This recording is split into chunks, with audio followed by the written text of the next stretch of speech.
The golden age of Hollywood, when America's film industry prospered and flourished after the sadness of the Great Depression. And now, we'll be taking a deep dive into it. You'll learn about all the important details of the golden age of Hollywood.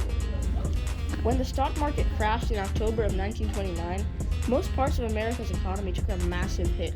At the highest end of the Great Depression in 1933, a quarter of the workforce couldn't find a job. Even though they had worked hard with that money, they would still go to the movies to escape from reality. Although the Great Depression was one of the worst things ever to happen to America, it was actually really good for the American film industry. Because of the Great Depression, more films were released, averaging 800 films a year compared to just 500 nowadays.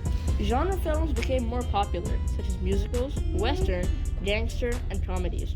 These genres and films help people take their mind off their own struggles and enjoy values of optimism, resilience, ambition, and courage. At the peak of the Golden Age, 5 notable film studios ruled over American cinema.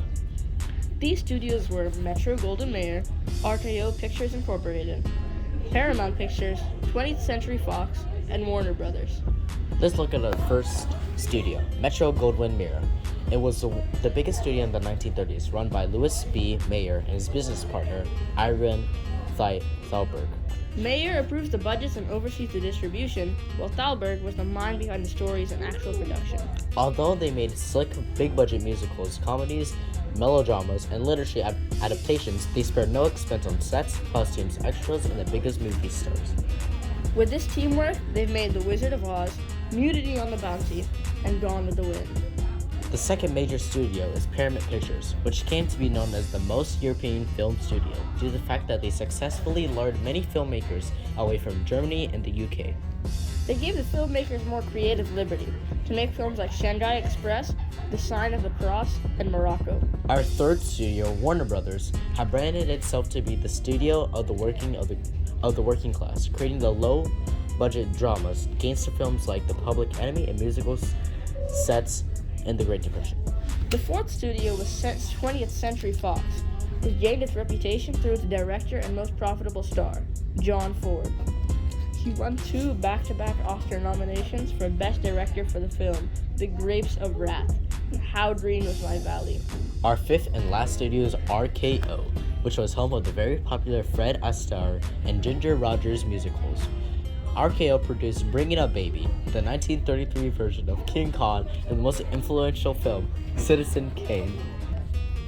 These 5 studios ruled over production, distribution, and exhibition of films.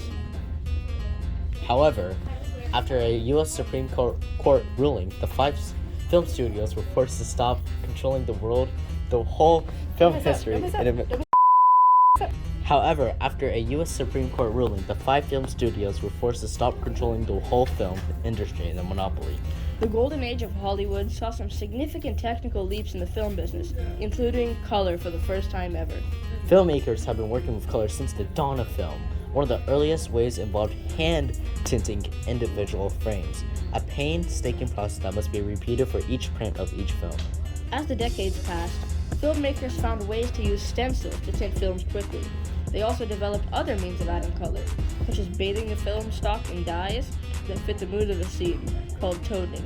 These colors mean a different emotion: red for violence, blue for sorrow, and green for grassy. By 1925, about 90% of Hollywood's films were either tinted, toned, or some sort of combination of the two. Long story short, putting color on the films was actually pretty hard. The real solution to getting color on films was discovered by James Clerk Maxwell. This prompted years of color development on films. In 1922, the Technicolor Corporation saw its first success with a special beam-splitting camera that allowed it to make the 2 separate negatives. Even though the colors weren't completely accurate, they were more reliable than any other methods at the time. In 1932, this procedure created high-quality, vibrant results, and Technicolor ended up with a virtual monopoly on color film for the next 20 years. By 1935, producer David O. Selznick casted big stars in colored films for the first time ever. As the 1930s ended, Hollywood released multiple hit films like The Adventures of Robin Hood, classics like The Wizard of Oz and Gone in the Wind, that proved color was there to stay. Among other things, one of the new developments that were standardized was called aspect ratio, which is the ratio of a film screen's length to the height. That's about it. In summary, the golden age of Hollywood was an era of multiple technical innovations that changed the film industry forever. We also got many famous movies that entertain us to this day.